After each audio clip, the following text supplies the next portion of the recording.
দাদা? ও আমার ভাই, আজই বিশ্বভারতী থেকে পাশ করে বেরিয়েছে। আমার ভাইয়ের মতন ছেলে হয় না, সারাক্ষণ বই হাতে নিয়ে থাকে। একবার শ্রুতির সঙ্গে ওর বিয়ে দিয়ে দিন, তারপর দেখবেন বই ছেড়ে বউ নিয়ে সারাক্ষণ আছে। কিরে, শ্রুতিকে বিয়ে করতে তোর কোনো আপত্তি নেই তো? দাদা তুমি বললে তো আমি জীবন দিয়ে দিতে পারি। এই না হলে আমার ভাই দিয়ে দিচ্ছিস। আমার ভাইকে বিয়ে করতে আপনার কোনো আপত্তি নেই তো? দাদার যদি পছন্দ হয় আমার কোনো আপত্তি নেই। কিন্তু বিয়েতে যারা আসবে ওদের আমি কি করব? Problem solve. কি?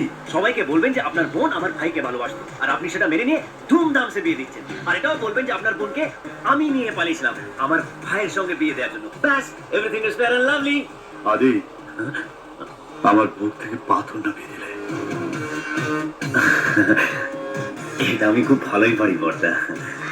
কিন্তু এই গল্পটা কাউকে দিয়ে সবাইকে খাওয়াতে হবে। হ্যাঁ, এটার জন্য ঠিকঠাক লোক হচ্ছে ওই নেপাল দাস। নেপাল দাস, নেপাল দাস, নেপাল আজি বর্দা, বলো, শ্রুতি কাকে ভালোবাসে? কাকে বর্দা? ওকে, ও এবার বলো। শ্রুতির বিয়ের দিন শ্রুতিকে কে কিডন্যাপ করেছিল? ও,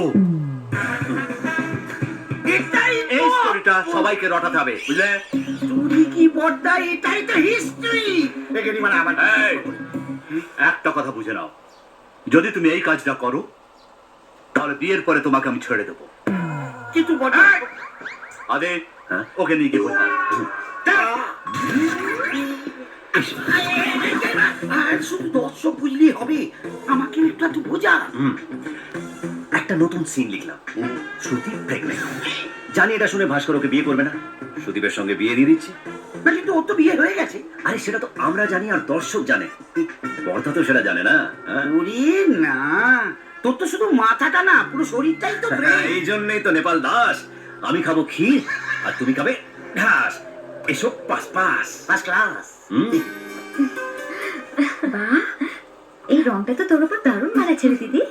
হ্যাঁ, এই দিদি, তোর তো সব সেটিং হয়ে গেছে। আমার সঙ্গে আদির ব্যাপারটা ভালো ভালো হয়ে যাবে তো বল? একদম টেনশন করিস না, সব ঠিক হয়ে যাবে বলছি। বেশি করেছি, প্রেম করেছি।